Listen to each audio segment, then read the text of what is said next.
If you're thinking about moving to Australia or you're already living here and you're wondering maybe how a place can actually change you, then stick around. My name's Annie. And I'm Steve. And originally I'm from England. I actually grew up in Australia, so I've got a bit of, well, no, I think I'll talk about the country. A married couple have been living here for 15 years together, and we are bringing you everything you need to know about living in Australia. This video is all about how Australia's changed me over the years, but not in the sort of ways that you might think, like, how the weather is different or anything like that, but actually more deeper things that we've sort of noticed. She was pretty much a city girl at heart. I think there was a few things that they're a little bit, shall we say, out of her comfort zone. And I think she's taken a while to adjust, but I think now she's a bona fide Aussie. There's so much to uncover in this video, but stick around to the end because you're going to find out exactly what I think when I go back to England and I see English people now back in my motherland. Okay, going on to point number one. This is one that I think you probably always laugh about quite often. It's probably the biggest changes I think I've had within me over the years since moving to Australia, but I used to be quite a big party girl back in London in the days, and it's just all changed since I moved to Australia. When I first met Annie, she kind of was scared about walking through like a little trail somewhere. It was like she's freaking out, oh, spiders. And so I think now it's a lot sort of easier. She's gotten used to it, and I think she's Aussie at heart. So I think you're almost ready to be a Steve Irwin now.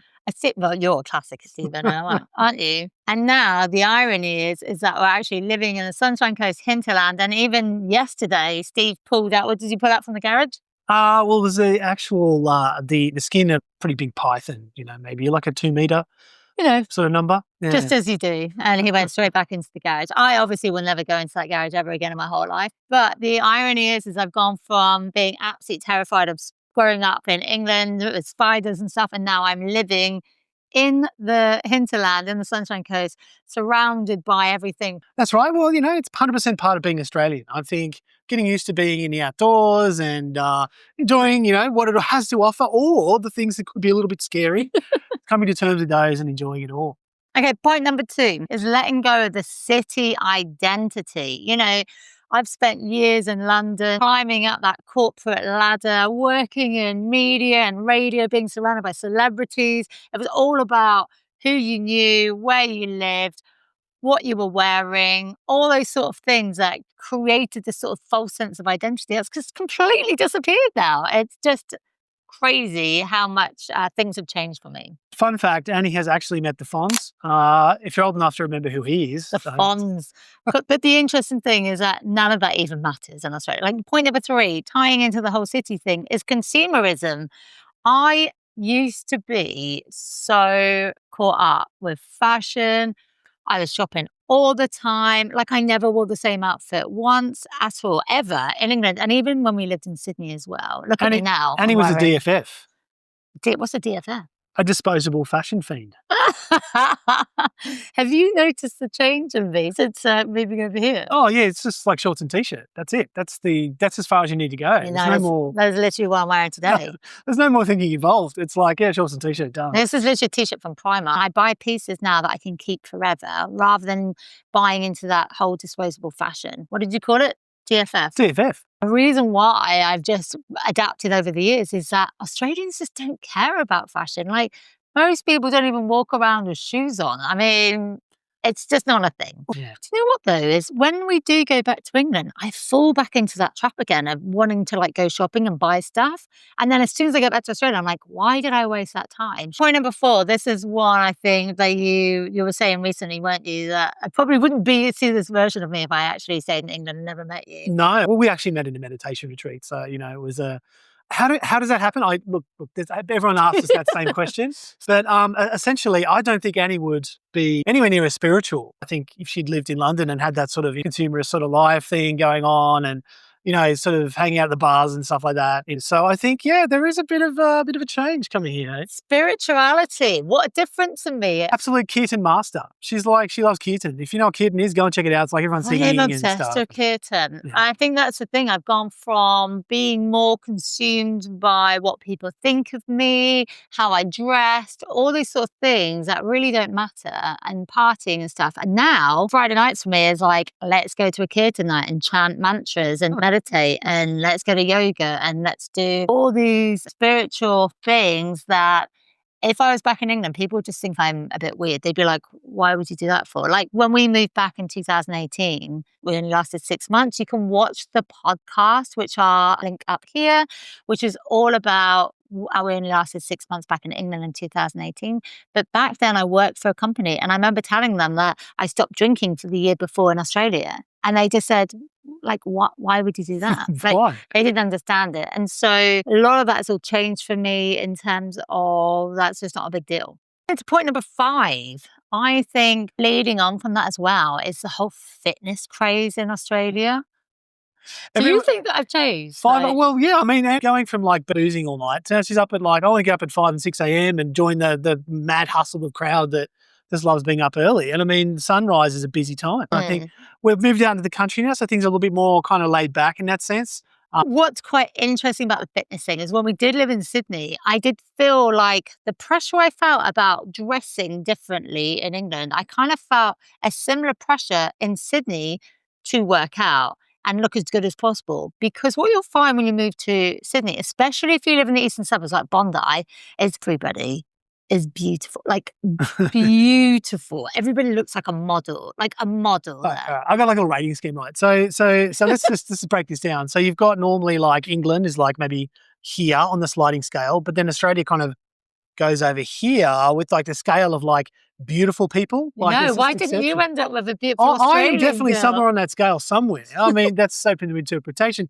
But what I'm saying here is that generally people are just, because they work out and spend time in the sun and everyone's like happy and they're getting up in the morning early, skin's looking good. I really felt that pressure to try and fit in and be the sort of best version of myself physically when I was there. Now I've swapped all that sort of almost competitiveness with myself for just enjoying where we live now by running up the road to this beautiful ridgeline where we have the most insane views, where I get to hang out with cows and oh my God. Cue the views of the cows and cue the views of the lovely little outlook we have.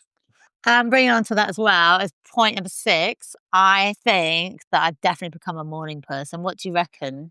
Yeah, without a doubt. You are like up much earlier and sort of being part of the morning vibe thing. I'm very impressed with Annie. She's done very well. She gets top marks for, I mean, for being I've a gone morning from person. like not even going to bed and going straight to work in London to now I like, bed by 10 o'clock latest and then up by 5, 6 o'clock in the morning. And he's in bed like crazy early. It's like 10 o'clock, 10:30. It's because the mornings are exceptional in Australia. Like the light is stunning. It's nice and cool, especially in summer. You want to get out before the sun comes up and it gets too hot. You want to get your workout in, starting the best way possible. I feel like everybody will completely change when they move here in terms of becoming that morning person. It's inevitable. Okay, point number 7 is that real cultural shift in going out to the pub and drinking. Like, we used to go to the pub all the time in England, didn't we? Do you remember? Oh, yeah, like the pub is infused with the culture. That's what you do. Like everyone just goes to the pub. Well, what are we doing at lunchtime? We go to the pub. Yeah. What are we doing after work? We go to the pub. Even in work, you'd be like, oh, let's have a meeting in the pub. But also, I think that we would go shopping in London and we'd go, oh, let's just go for a quick pint and have a pint. We never do that ever in Australia. It's just not a thing. Like in England, I feel like the pub is more like you're walking into your family home. Like it's got all this history, beautiful architecture. It feels so warm and cozy no matter what time of year it is. Everybody in there is all like in it together. Everybody's friendly. And it's just a sort of atmosphere that is so inviting, whereas the pubs in Australia don't have that. It's kind of it just isn't. That pubs just aren't the same, really. So number 8, our final point, and this is one that I always notice whenever I go back to England. I think you notice that as well, don't you? Oh, without a doubt. I could just sum it up in one word. What is it? 2 words. 2 words. Go on. The tube. The tube. Oh my gosh. Whenever we go back, it's more like when I see people on trains or on public transport, when I just look at them and I just think, gosh, they look so tired, like so grey, so disconnected. And I just think if you just came and lived in Australia, you would just look so much more alive. And maybe that's just to do with the lifestyle out here, the weather out here, the way everybody lives. Like everybody, I just feel like you just want to become the healthiest, best version of yourself. And I've always felt like that since we moved here. Well, since I came here like 15 years ago. So to sum up, Steve, how hip do you think I've changed over the years since I moved to Australia? I would say, to sum it up, Annie has become more relaxed, more happy. I would say better vibes and probably a little bit more relaxed with nature. And I'd say all round, just a more chilled person. More chill person. There you Yeah. go, guys. So if you are thinking about moving to Australia and you're a little bit unsure at the moment, then this should be your sign to move over. Honestly, you will not regret it. It is absolutely beautiful country to come and live in. That's right. And if you're interested, look, send us a comment, send us a message. We would love to hear from you. If you have any really like cool tips or you want to ask us a question, we would be more than happy to give you our advice. So reach on out and say hi. Yeah, absolutely. And if you are thinking about moving over and you're looking for a migration agent, make sure you contact True Blue Migration, which is the only migration agents that we ever promote across our website and any channels as well. They are absolutely fantastic. They've had thousands of reviews on Google, so you can go check them out. You can get a free visa assessment with them if you mention London and Sydney. What that basically means is you can email them, ask them all your questions, they'll get back to you for free, and that will really help you on your visa journey as well. We'll be back soon for loads more videos all about living in Australia and what the reality really looks like. If you ever want really honest, genuine advice, this is a place to be. And don't forget, like and subscribe, and we'll be your best friend. Promise. Promise. We definitely will. All right. Take care and bye for now. Ciao. Bye.